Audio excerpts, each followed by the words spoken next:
denominación de Almorchón proviene de la Puebla de Almorchón, que estaba en la ladera del castillo, que era la servidumbre de la Orden del Temple, en 1236. Y de ahí viene el nombre de la población de Almorchón. Esto era antiguamente un núcleo ferroviario, que partía la línea de Almorchón a la estación de Bermé, para el transporte de mercancías y el carbón. Y cuando Almorchón estaba en todo su apogeo, ¿en qué año estaba hablando?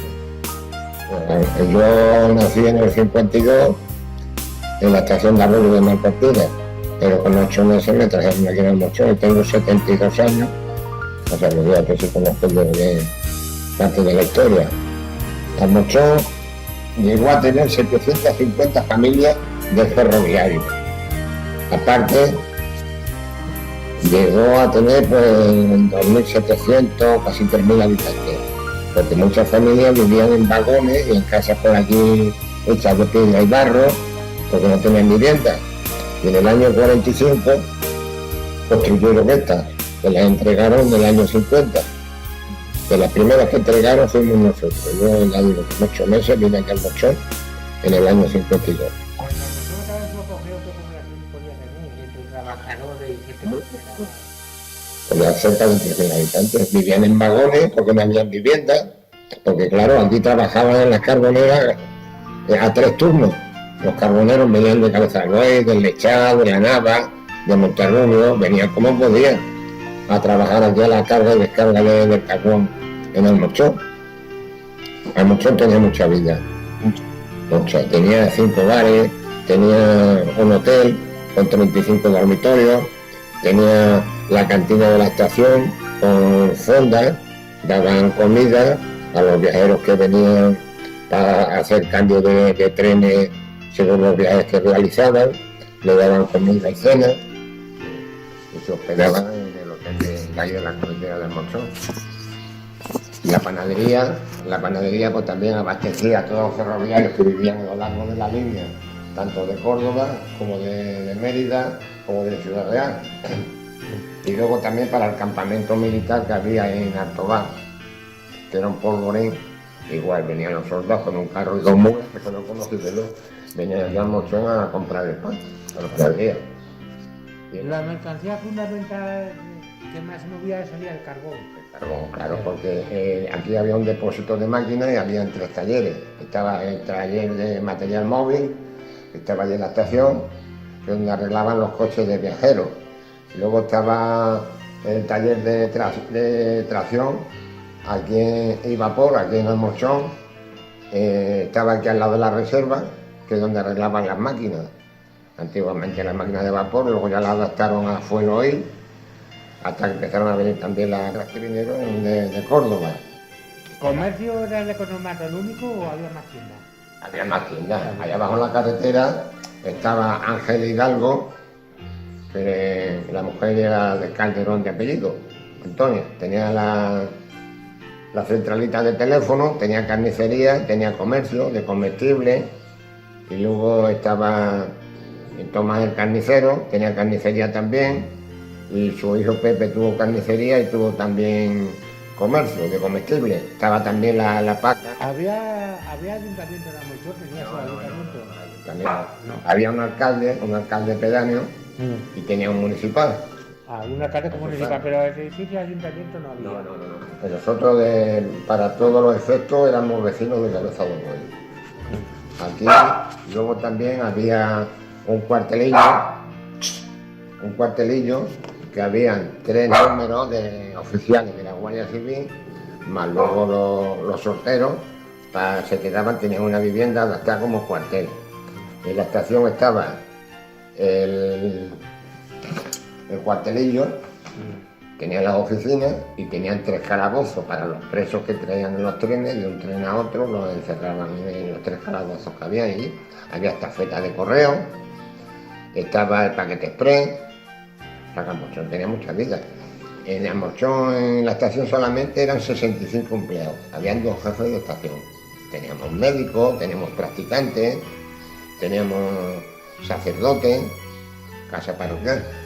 Teníamos también 3 profesores Yo mi maestra, cuando yo tenía 4 añitos, era de Plasencia, doña Charito, doña Rosario.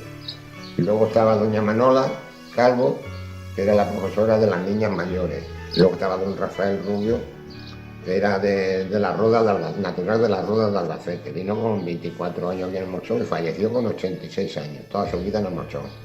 Nosotros tenemos aquí. El economato pues era para los ferroviarios, exclusivamente para los ferroviarios.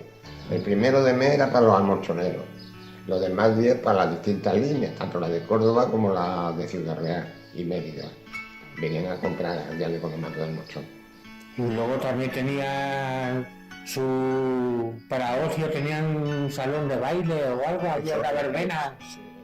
En la fonda, ya en la pista del Morchón se celebraban también baile, la Virgen de Belén.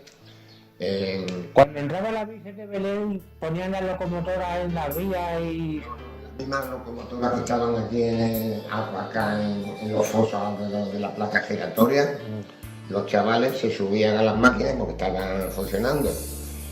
Colgaban a lo mejor un palo o una brisqueta de carbón del silbato y se ponían roncas y le daban la fónica sin sonido, para quitar a la entrada cuando cruzaba la Virgen por la vía. Sí, eso sí que lo conocí. También se movía mucho la carga y descarga de ganado cuando la transhumancia. Conocido aquí descargar tanto cabras como ovejas, como burros, como vacas, muchísimo, mucho transporte de mercancía. Y había taller para arreglar las locomotoras aquí en los trenes. Estaba un taller al lado de la estación, otro aquí en la reserva y luego estaba el de Vila y otra. Sí, 3 talleres había. ¿Qué población puede tener Morchón ahora mismo? Censados creo que somos 63 habitantes. Tengo particulares que están allí prácticamente todo el año, pero no están.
Chica, ¿qué pasa? Chiquinina. Máximo Pereira nació el 29 de marzo de 1952 en Arroyo de la Luz, en Cáceres. Es hijo de Agustina y de Fidel. Su padre era ferroviario y fue destinado a la estación de Almorchón. Máximo vive ahora solo en el pueblo, donde pasó toda su infancia y la adolescencia. Su vida es igual que Almorchón, tranquila, solitaria y sin sobresaltos. Yo por la mañana cuando me levanto lo primero que hago es venir a echar de comer mis animales. Les abro la puerta a aquella, salen al campo a comer verde, se revuelcan, recojo los huevos. Luego me voy también un rato para la estación o al bar, o voy con un vecino que tiene ganado aquí también. o si tengo que ir a Cabeza del Buey a echar la lotería o a comprar. Otras veces me suelo ir al campo, tengo una parcela en el puerto de la Nava en Cabeza del Buey y ahí me entretengo también, echo el día. Otras veces, si está el tiempo bueno, me voy a Espárrago, a Cardillo, sí, que aburrirme no me aburro. Aquí en Almorchón el que se aburre es porque quiere.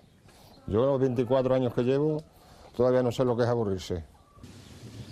Pasear por el pueblo es una de las ocupaciones diarias. Por sus calles se acumula el polvo y las ramas que arrastra el viento.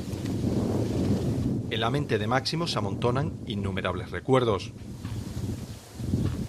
La vida antiguamente aquí en Almorchón, cuando yo era pequeño, era muy bonita porque la ignorancia de entonces, éramos tantos críos, salíamos de la escuela, lo primero a coger el balón, salir corriendo y aquí al lado teníamos un campito de fútbol, aquí echábamos nuestros partidos.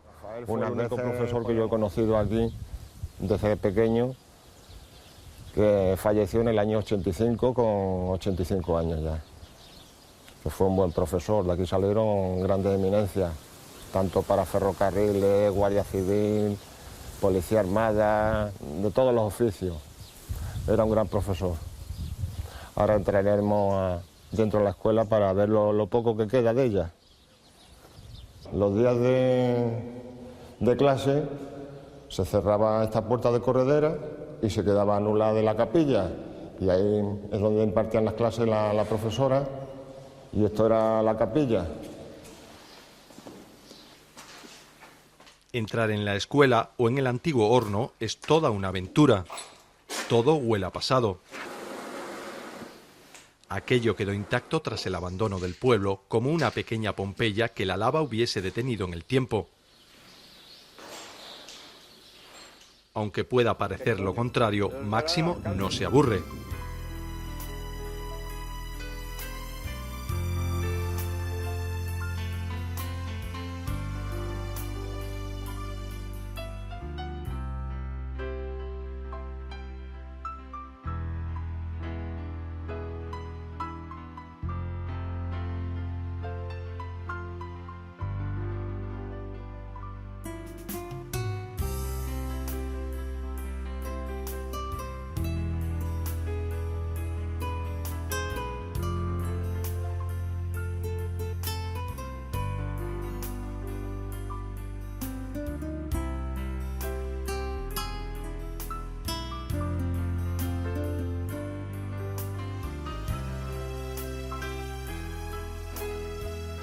En Reyes Renfe mandaba regalos a los niños y niñas de los trabajadores de Renfe. Después, en el colegio, de don Rafael, nos lo daban.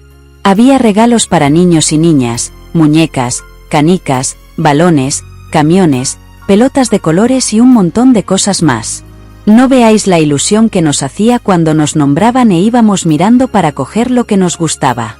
Habían niños y niñas, como yo, que no éramos de Renfe, pero nos trataban como si lo fuéramos. Otra cosa curiosa, era vestirnos de angelitos cuando los niños y niñas hacían la comunión. Los angelitos los acompañábamos y nos ponían en bancos delante del altar, y teníamos tanto protagonismo como ellos. Durante las fiestas dedicadas a la Virgen de Belén, en 1950, fue tomada esta fotografía a la entrada del taller móvil de Almorchón, Badajoz. De izquierda a derecha, se retrataron castellanos, no se recuerda el nombre, Pérez, Caminero, Rafael, Francisco, Álvarez, Lozano, Pepe La Osa, Miguel y Rafael Piña.